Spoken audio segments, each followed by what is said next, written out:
네, 안녕하세요. 예스맨입니다. 항상 구독과 좋아요는 저한테 힘이 많이 되고요. 소중한 시간을 쪼개서 광고 한 편씩이라도 끝까지 봐주시면 정말 깊이 감사드리겠습니다.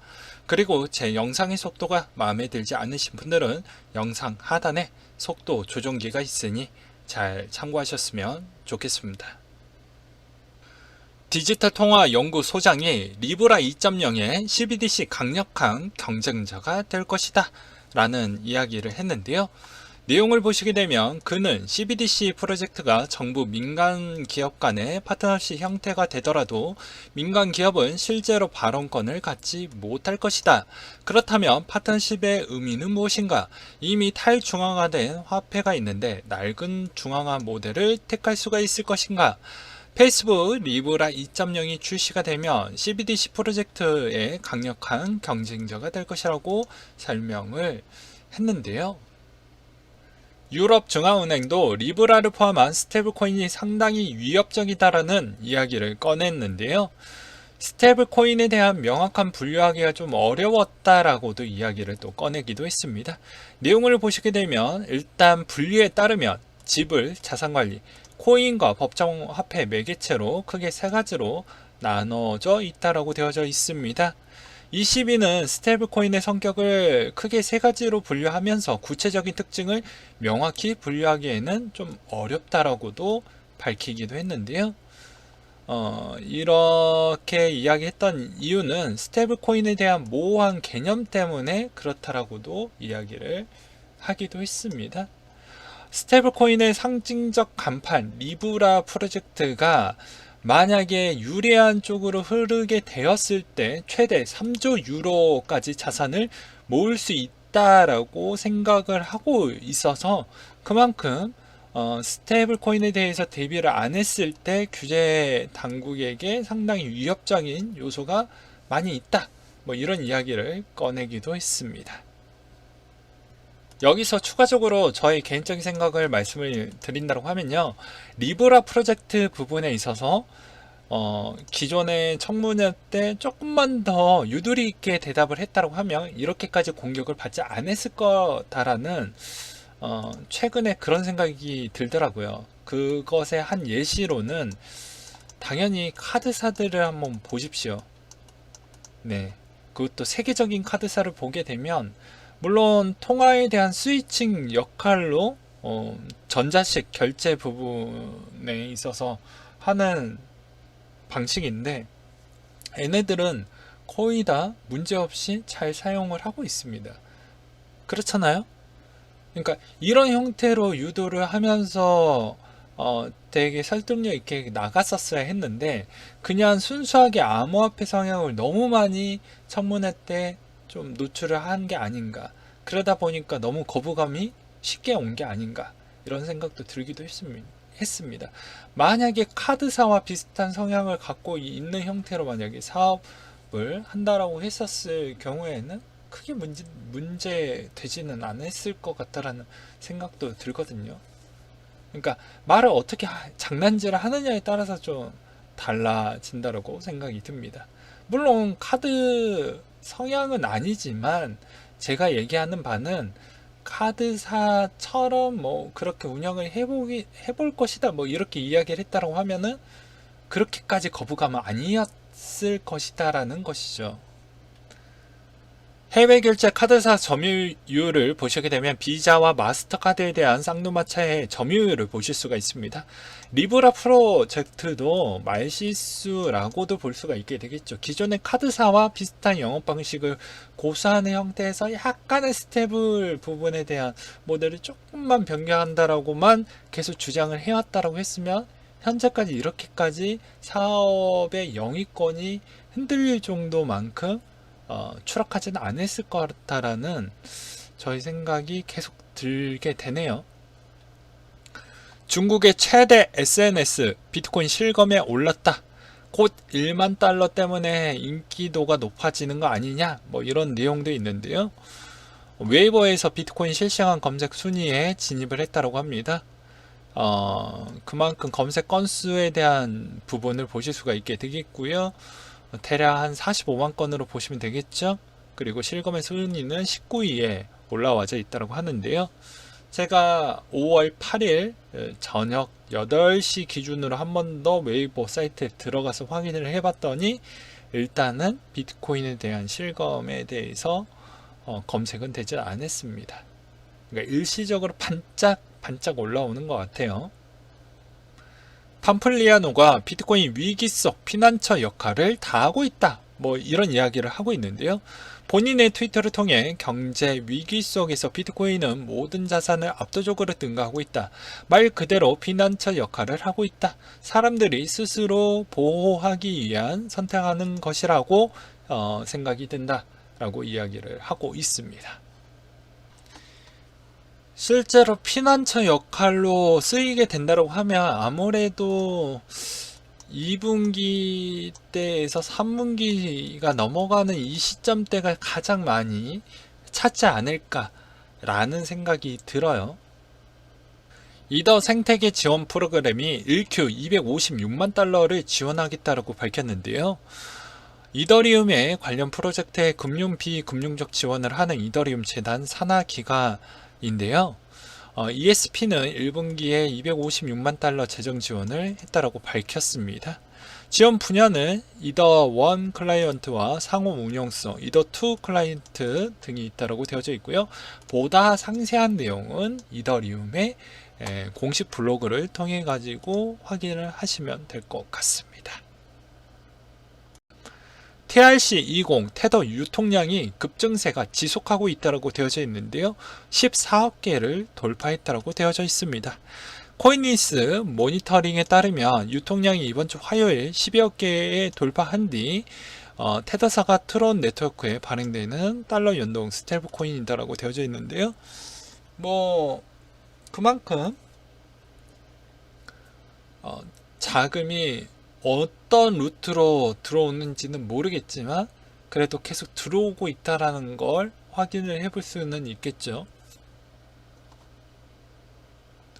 크라켄 보고서에 따르면 비트코인 시세 2개의 돌파구가 있다고 되어져 있습니다.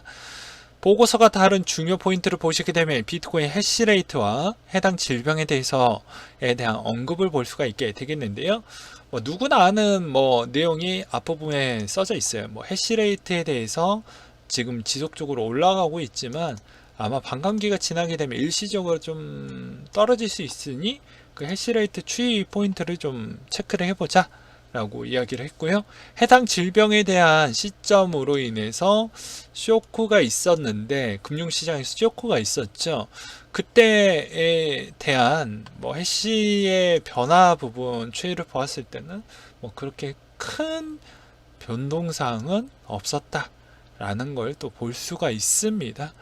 이제 추세선에 대해서 크라켄 보고서에 따르면 3월에 그 해당 금융 쇼크로 인해서 폭락 이래 비트코인의 주봉은 7연속 양봉이 띄워주었고요. 네, 이렇게 띄워주었고 앞으로 1만 달러를 보고 있는 실정이다라고 되어져 있는데 이게 앞으로 1만 달러를 계속 유지한다라는 보장성은 조금 아이러니하지 않을까라는 생각도 듭니다.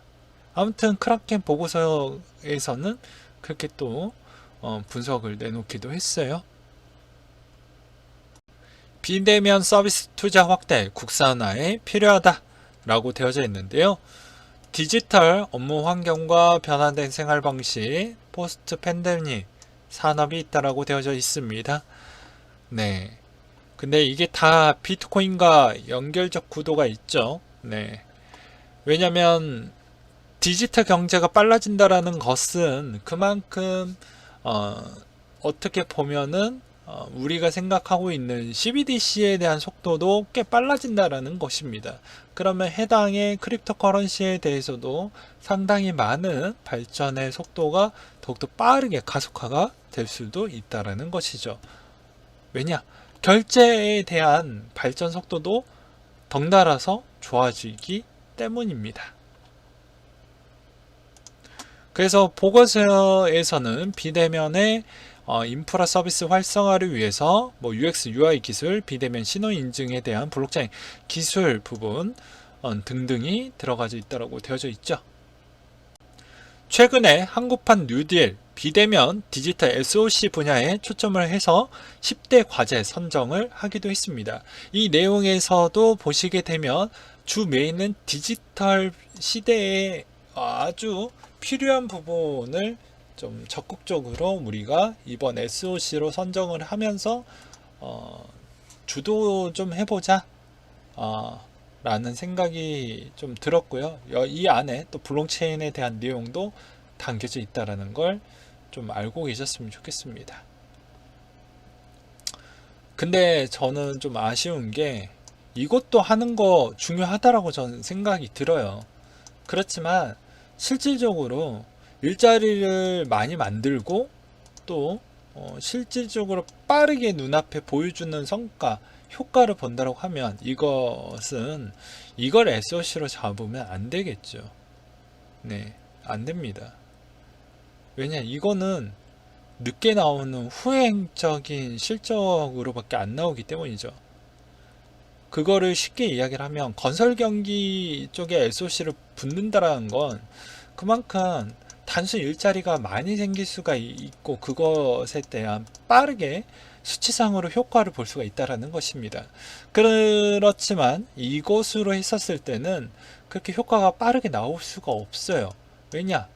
이거는 눈에 보이는 효과가 나오는데 뭐 다리를 만약에 지었다고 칩시다 이렇게. 그러면 이게 바로 눈에 보이는 효과가 나오잖아요. 근데 이거는 연구를 한다고 해서 좋은 결과가 나올 확률은 물음표입니다. 잘 나올 수도 있고요, 안 나올 수도 있습니다. 그렇잖아요. 그리고 또 이렇게 단순하게 또 보게 되면 아무래도 기존에 건설 기반형 SOC로 했었으면 기존에 그냥 단순 작업만 잘하시는 분들이 들어오시면 누구나 다 그런 일자리를 참여할 수가 있는 그런 시스템인데 이거는 아니죠. 이거는 기술이 필요한 부분이라고 볼 수 있습니다. 물론 그런 건설 쪽의 기술 인력을 무시해서 이 이야기를 하는 게 아니고 이게 조금 더 머리를 더 많이 써야 되는 형태이다 보니까 그런 적 차이점도 있다라는 점을 좀 참고하셨으면 좋겠고요. 홍남기 이제 블록체인 기술 부분에 있었을 때도 되게 좋은 언급을 하기도 했습니다. 2018년도 12월 5일날 뭐 암호화폐 거래소 규제만 좀 잘 되면 괜찮지 않겠냐, 뭐 이런 이야기를 했기 때문에 뭐 블록체인에 대한 딴지는 그렇게 많이 걸지는 않을 것 같아요, 앞으로도. 네.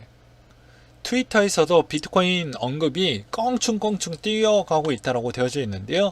아무래도 트위터에서 정보를 많이 제공을 해주고 있죠. 코인 회사들 거의 다 대부분, 또는 유명 뭐 크립토 관련되어져 있는 관계자분들이 이쪽을 통해서 많이 해주고 있고, 트위터 대표도 암호화폐를 좋아하고 있는 실정이고요. 그렇기 때문에 당연히 비트코인에 대한 인기 검색 트래픽은 좋아질 수밖에 없을 것이다 라고 생각도 들기도 합니다. 네. 블록체인 게임 마케팅 플랫폼 리퍼리움이 프로젝트 폐지 수순을 밟을 수도 있다라고 되어져 있는데요. 공식 블로그로 통해 프로젝트를 새롭게 구축하고자 기존의 온라인 운영을 오프라인으로 전환할 계획을 갖고 있다며, 우리의 목표를 지난 3년간 배웠던 것을 토대로 새로운 플랫폼에 적용하고 기술적 부채를 없애고 운영을 간소화한다고 밝혔는데, 이거는 아무래도 이 기사를 쓰신 기자분과 저는 생각이 비슷합니다. 왜냐하면 단순하게 보면 이미 답이 나와져 있는 게, 해당 코인을 결제하는 게 온라인입니까 오프라인입니까? 답이 나왔잖아요. 물론 온라인 오프라인 상관없이 사용할 수는 있죠. QR코드로도 사용할 수가 있으니까. 그렇지만 주 메인은 온라인 쪽도 꽤 많이 사용이 된다라는 점, 그리고 이 게임 토큰 같은 경우는 또 어떻게 되어져 있습니까? 주로 온라인 쪽에 더 많이 머물러져 있어야 되는 것입니다. 단순하게만 본다라고 쳐도요. 근데 이렇게 나왔다라는 것은 별로 좋진 않겠죠. 클레이튼, 셀로 얼라이언스 합류. 클레이 활용의 기반으로 아마 쓰이게 될 것이다. 뭐 이런 이야기를 했는데요. 미국의 블록체인 금융 서비스의 셀러 재단이 이끄는 글로벌 연합체라고 되어져 있습니다. 페이스북 리브라와 마찬가지로 블록체인 기반의 오픈 암호화폐 시스템을 금융 소외계층에 모바일 금융 서비스를 제공하는 것을 목표로 두고 있다고 되어져 있네요. 이 얼라이언스 회원사는 되게 빵빵한 회사들이 꽤 많이 들어가져 있다고 합니다. 카카오 그라운드X의 가상자산 클레이가 게이트.io에 상장을 한다라고 되어져 있는데요. 도전이 아니라 그냥 상장을 한다라고 보셔도 될 것 같습니다. 뭐 크게 문제될 그런 코인이 아니기 때문이죠. 상장을 하게 되면 그때마다 버프를 받을 것으로 보여지고요. 최근에 네이버에서 추진하고 있는 코인도 뭐 요새 활발하게 움직이고 있어요.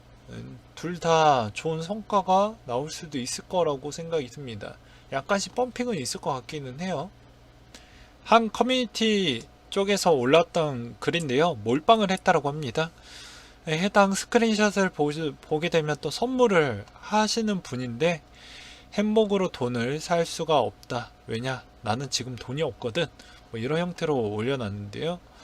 막 대출을 받아서 하는 걸 볼 수가 있게 되겠죠. 뭐 대부업 끼고 뭐 어쩌고 저쩌고 해서, 그래서 현 상태에 있어서 보게 되면 뭐 어찌저찌 뭐 이렇게 좀 그나마 복구가 됐다 뭐 이런 내용인 것 같은데, 여러분들도 제가 계속 말씀을 드리지만 선물이라는 것 자체는 직장인이 절대 할 수 없는 영역이고요. 그리고 두 번째로는 만약에 한다라고 해도 쇠고라 하는 게 맞습니다. 예. 이 인생 망할 수가 있거든요. 그래서 웬만하면 여러분들한테 선물을 추천하고 싶지는 않습니다. 네. 그렇기 때문에 이렇게 또 망가지는 분들을 또 보여드려야 또 여러분들도 선물에 대해서 좀 기피하거나 뭐 그러겠죠. 네, 오늘은 여기까지 준비를 했고요. 항상 여러분들한테 힘이 되고 도움이 되는 예스맨이 되도록 하겠고, 이상으로 마치도록 하겠습니다.